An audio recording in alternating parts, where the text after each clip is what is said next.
مفتی ادریس فلاحی صاحب کے یوٹیوب چینل کو سبسکرائب کیجئے، لائک کیجئے، کمنٹس اور شیئر کیجئے۔ السلام علیکم ورحمۃ اللہ وبرکاتہ۔ مکرم ناظرین گرامی، خصال فطرت یا کہہ لو امور فطرت میں سے ہے۔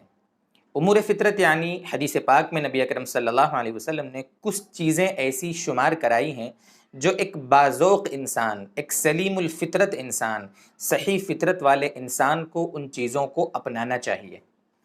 جیسے مثال کے طور پر آپ سمجھیں کہ اگر کوئی استنجا کرنے جائے تو پانی سے استنجا کرنا، ٹھیک ہے، داڑھی کو بڑھانا ہے، مونچھیں کترنا ہے، ناخن کاٹنا ہے، یہ جو چیزیں ہیں غسل کرتے وقت جو ہمارے بدن کے جو جوڑ ہوتے ہیں جہاں پانی پہنچنے کا یعنی نہ پہنچنے کا اندیشہ ہو سکتا ہے، ایسی جگہوں کو اچھے سے دھونا، مسواک کرنا، یہ چیزیں وہ ہیں جو خصال فطرت میں سے ہیں۔ ان خصال فطرت میں سے ہی ایک چیز یہ بھی ہے کہ انسان زیر ناف بال صاف کرے اور اسی طریقے سے بغل کے جو بال ہوتے ہیں ان کو صاف کرے، یہ بھی خصال فطرت میں سے ہے۔ وہ انسان فطرت کے اعتبار سے برا ہوگا، باذوق نہیں ہوگا، اس کی فطرت خراب ہوگی جو انسان اپنے زیر ناف بال صاف نہ کرے یا اسی طرح اپنے بغل کے بال صاف نہ کرے۔ اب دوستو بزرگوں، یہاں سوال یہ پیدا ہوتا ہے کہ زیر ناف بال صاف کرنے کا طریقہ کیا ہے، کہاں سے صاف کرنا چاہیے، کتنے صاف کرنا چاہیے، کتنے دن میں صاف کرنا چاہیے اور کس چیز سے صاف کرنا چاہیے۔ یہ ایک بہت بڑا سوال ہے جو ہمارے ساتھی بار بار پوچھتے ہیں، اس کے بارے میں کافی کنفیوژن کا شکار رہتے ہیں، اس کے بارے میں ان کو صحیح طور پر بات پوچھنے میں شرم بھی آتی ہے اور بہت سارے ہمارے علماء بتانے میں شرم بھی محسوس کرتے ہیں۔ آج انشاءاللہ اس کے بارے میں آپ کے سامنے بالکل بات کو کلیئر کر دیں گے۔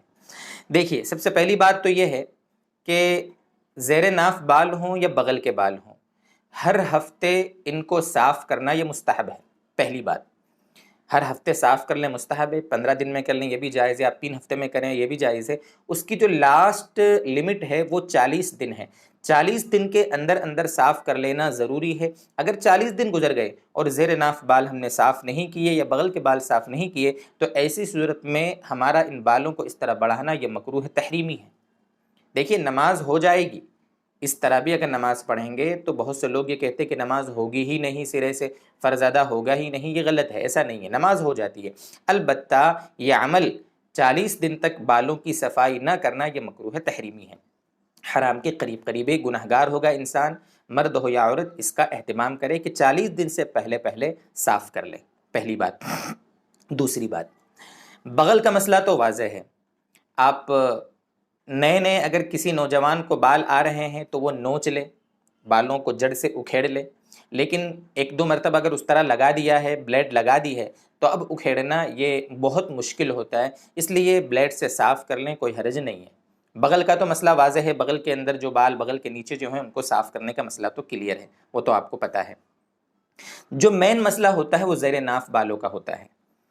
تو زیر ناف بالوں کو کہاں سے صاف کرنا ہے، سب سے پہلی بات، یعنی جگہ کیا ہے۔ ہماری جو ناف ہوتی ہے جس کو نابھی کہتے ہیں، نابھی کے نیچے سے بالکل ہی بال صاف کیے جائیں ایسا ضروری نہیں ہے، ٹھیک ہے۔ اس کی جو لمٹ ہے، یعنی جہاں سے صاف کرنا ہے وہ یہ ہے، اس کو آسان انداز میں ہم اس طرح سمجھیں کہ یہ جو ہم بیٹھتے ہیں، اگر اکڑو بیٹھیں، اکڑو یعنی 2 پیر پر ہم اگر بیٹھیں تو پیٹ پر جہاں بل پڑتا ہے، پیٹ پر جہاں بل پڑتا ہے، آپ دیکھ لیں، ہر انسان اس کا اندازہ کر سکتا ہے، جہاں پیٹ پر بل پڑے تو بل کے نیچے سے صاف کرنا ہے ہم کو، بل کے نیچے سے۔ اس کو دوسرے الفاظ میں کہوں اس طریقے سے کہ جو پیڑو کی ہڈی ہوتی ہے، پیڑو یعنی جہاں ہمارا مثانہ ہوتا ہے، ناف کے نیچے جو پیٹ ایک نرم حصہ ہوتا ہے پیٹ کا، اس کے نیچے ہڈی ہوتی ہے، تو وہ جو ہڈی ہوتی ہے نا، اس ہڈی کے اوپر سے ایک ہی بات ہے، یا تو کہیں آپ کہ جہاں بل پڑتے ہوں وہاں پر، یا جہاں پیڑو کی ہڈی ہوتی ہے وہاں سے ہمیں بال صاف کرنا ہے۔ عضو تناسل کے نیچے جو خصیتین ہیں، جس کو انڈکوش کہا جاتا ہے، مسئلہ اس لیے کہ سینسیٹیو ہے اس لیے میں اس کی وضاحت کر رہا ہوں، ہمارے جو انڈکوش ہیں ان کے آس پاس کے بال ہیں، جہاں پر آس پاس رانوں سے متصل، جس کو ہم کہتے ہیں اڑانگیں، رانوں سے متصل جو بال ہیں ان کو صاف کر لیں۔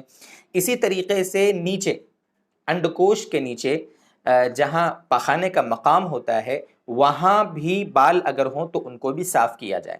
علماء نے لکھا ہے باقاعدہ فقہ کی کتابوں میں یہ بات، چونکہ ناپاکی اور گندگی میں وہ بال ملوث ہو سکتے ہیں، اس لیے ان بالوں کو تو زیادہ تاکیدی طور پر ہمیں صاف کرنا چاہیے۔ یہ ہے پورا طریقہ بالوں کو صاف کرنے کا۔ کسی نے ناف کے نیچے سے ہی فوراً بال اگر صاف کر لیے تو بھی گناہ نہیں ہے، کوئی گناہ نہیں ہے، لیکن بہرحال زیادہ اتنا بڑے ایریے کو آپ بلیڈ لگائیں یہ مناسب نہیں ہے۔ وہ یہ ہے کہ بھئی آپ جہاں بل پڑے وہاں سے نیچے صاف کر لیں۔ یہ 2 بات ہوئی۔ تیسری بات، مرد کے لیے بہتر یہ ہے کہ وہ بلیڈ کا استعمال کرے، اور عورت کے لیے بہتر یہ ہے کہ وہ کریم کا، پاؤڈر کا یا کسی صابن کا استعمال کرے۔ لیکن بہت سے مرد ایسے ہوتے ہیں جو تھوڑے موٹے ہوتے ہیں، ان کی توند نکلی ہوئی ہوتی ہے، وہ بلیڈ لگائیں گے تو خطرہ ہے کہ کہیں دوسری جگہ کٹ نہ جاوے۔ یا بہت سے لوگ آنکھوں کے اعتبار سے بیچارے کم ان کو نظر آتا ہے، وہ اگر بلیڈ استعمال کریں گے تو ان کو تکلیف ہو سکتی ہے۔ تو اگر کوئی عذر ہے، کوئی مجبوری ہے، کسی کو بلیڈ چلانا اتنا اچھا نہیں آتا، تو ایسی صورت میں اگر وہ کریم کا استعمال کرے تو اس میں کوئی حرج نہیں ہے، کوئی گناہ نہیں ہے۔ یعنی مجبوری کے درجے میں اگر کریں گے تو گناہ بالکل نہیں ہے اور مکروہ بھی نہیں ہے۔ بلا عذر اگر کریں گے تو بہرحال ایک نامناسب کام ہے۔ اسی طریقے سے عورت، بہت سے عورتیں ہوتی ہیں ان کو الرجی ہوتی ہے، ری ایکشن ہو سکتا ہے، کریم سے ان کو کوئی نقصان ہو سکتا ہے، تو اگر وہ بلیڈ کا استعمال کریں، ریزر کا استعمال کریں تو بھی کوئی حرج نہیں ہے۔ یعنی مسئلہ بالکل واضح ہے۔ بہتر تو دونوں کے لیے جو ہے وہ بتایا آپ کو، لیکن اگر ایک دوسرے کی چیزیں اگر استعمال اس طرح کر لی جائیں، جو مردوں کے لیے ہے وہ عورت استعمال کر لے، جو عورتوں کے لیے وہ مرد استعمال کر لے، تو بھی کوئی حرج نہیں ہے، اس میں کوئی گناہ نہیں ہے۔ یہ تھی مسئلے کی وضاحت۔ مزید کچھ بات اگر آپ کے دماغ میں ہو، کوئی آپ کو اشکال ہو، خلجان ہو، تو آپ کمنٹ کر سکتے ہیں، انشاءاللہ ہم آپ کا جواب دینے کی اور آپ کا جو اشکال ہوگا اس کو دور کرنے کی کوشش کریں گے۔ اللہ ہم کو سمجھا دے، عمل کی توفیق دے۔ وآخر دعوانا ان الحمد للہ رب العالمین۔